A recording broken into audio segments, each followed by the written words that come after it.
Pro Wrestling Summit Clips, you already know what it is. Knowledge? I'm really glad you fixed your voice. I can't do that. I can't. What's up, good villains? Yeah, that was crazy, right? It's really too high for me. I can't reach that octave. Yeah. I'm special. You know, my voice is so high because I feel like my nuts have been stepped on a little bit. And, you know, when I'm wrong, I'm wrong. And I don't mind to admit when I'm wrong. And this episode of Pro Wrestling Clips is, it's my apology. Our apology. But you're going to articulate it better. Yeah, I'm going to articulate it a little bit better. It's our apology to MJF because, quite frankly, we were wrong. Very wrong. We were wrong about your ability, and doubting you clearly was the wrong move. I couldn't be more happy to be wrong about something than seeing what you did at Revolution. It was truly a magnificent feat, and for anyone who thinks otherwise, you have absolutely zero idea what it takes to do something like that and to hold the attention of people in this day and age for 67 plus minutes. Did he get blown up during the match? I'm sure he did. But the fact is that he still looked pretty fresh as a fucking daisy after the bell was over. And the match was concluded, and, you know, the press conference eating pickles, and, you know, fuck all you people. and you know what? He had every fucking right to go out there and fucking do that after he fucking put on the performance that he did. Yeah, I mean, we both said that that he was going to have to be carried in that match by Danielson, and that is just not what happened. You can see you can watch it over again, and you can see the spots where they were both a little blown up, but there was spots to rest in those moments that were believable. You know, they were brutal to one another. It was violent, and it was smart.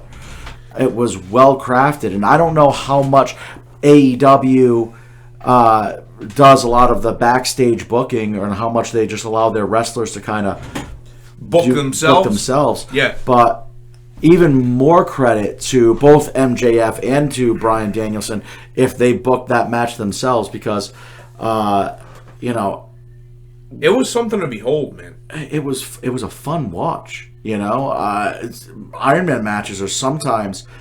There's been a lot of Iron Man matches, and there's only a few memorable ones. And a lot of times they can be just a drag to watch. You can walk away, get something to eat, come back, and just hope that it's over. But it was a very compelling 60 minutes. And like I said, that's extremely difficult to do. Yeah. In this day and age.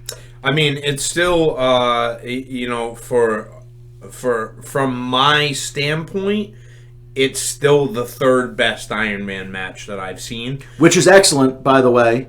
Well, considering the company that he has with the other matches, I mean, Brett and Shawn and Angle Benoit. So I mean, that's saying something, because I've seen a lot of matches. I mean, Brett and Shawn, you're talking about one of the biggest rivalries of all time, two of the best workers of all time. Angle and Benoit, the most solid technical wrestlers probably ever in the business. It's hard to compete against that. So being third on that list is not a terrible thing. He's 26 years old. He get only going up from here. Like, what the fuck are we talking about? Dude, he is starting to come into that pantheon of select guys now at this point. Like, he is... it's really difficult for me to say this. It fucking really is. It's really difficult for me to say this. but he's better than a generational talent. Mm-hmm. He may go down as the best ever. He, at 26 years old, you can't name me another guy at 26 that can do what he does. No. I You fucking can't. You cannot do it. It is impossible for you to fucking be able to do that shit at 26 years old. He hasn't even, it's just so obscene. Just trying to think of, like, wrestlers that have been in this business for so long, like current wrestlers. Like, you look at Randy Orton, and you think of where Randy Orton was at 26.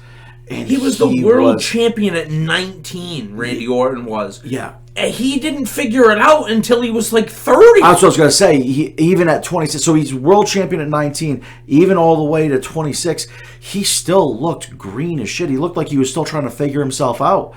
And you're right, he didn't catch the Viper thing and really hit his stride. Legend Killer is where it all changed. Right. That Legend Killer gimmick, but he was like he was 29. Yeah. I mean, these have been consistent performances, consistent production for MJF, and I mean, it's going to take a lot to I think get either one of us to doubt MJF again here. Listen,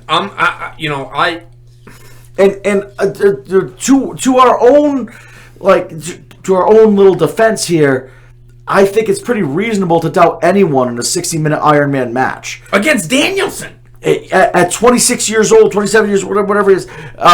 You just think that you're going to get outshined. You think you think that person is not going to be able to just handle his business there, because it takes so much knowledge of the business. It takes so much knowledge of how to work a match to be able to pull off a 60-minute Iron Man match like that. To go 30 minutes. So yeah, to even put on a decent 20-minute match, it's almost impossible for some people who just don't know what they're doing. That's why most matches are done in like 7-8 minutes at the most.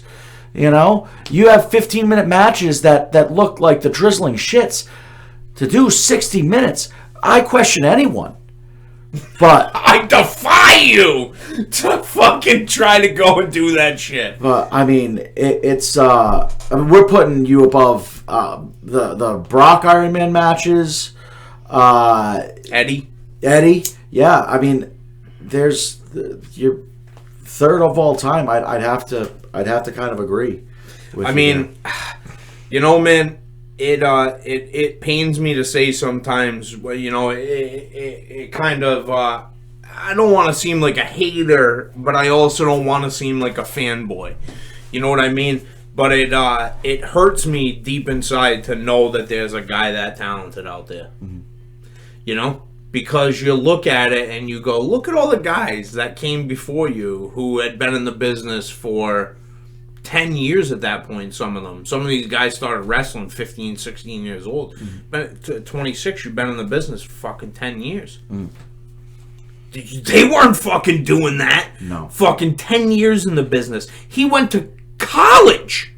He went to college. Yep. And then became a wrestler. Right. That is that's different. I just really hope that he does make the decision and get a huge payday from WWE, because you think he's going to go to WWE? I think he's going to need to, because if not, again, look at who's running AEW. I think you're going to get people that are a little jealous and go to business for themselves. So I think it's better off in a situation in WWE where they can elevate whoever they want to. Of course, man. Of course. It's a really slippery slope. I think he definitely goes to WWE. I mean, I don't think, what the fuck are you going to do? Yeah. Well, this has been Pro Wrestling Summit Clips. Make sure that you reach out to us at good_villain_media. You can also hit us up on the comments, like, share, subscribe with your friends. Knowledge? Sorry, MJF. Peace out, good villains. Yeah, sorry, MJF. We were fucking shitheads. We appreciate you. And we love you. You're the best around.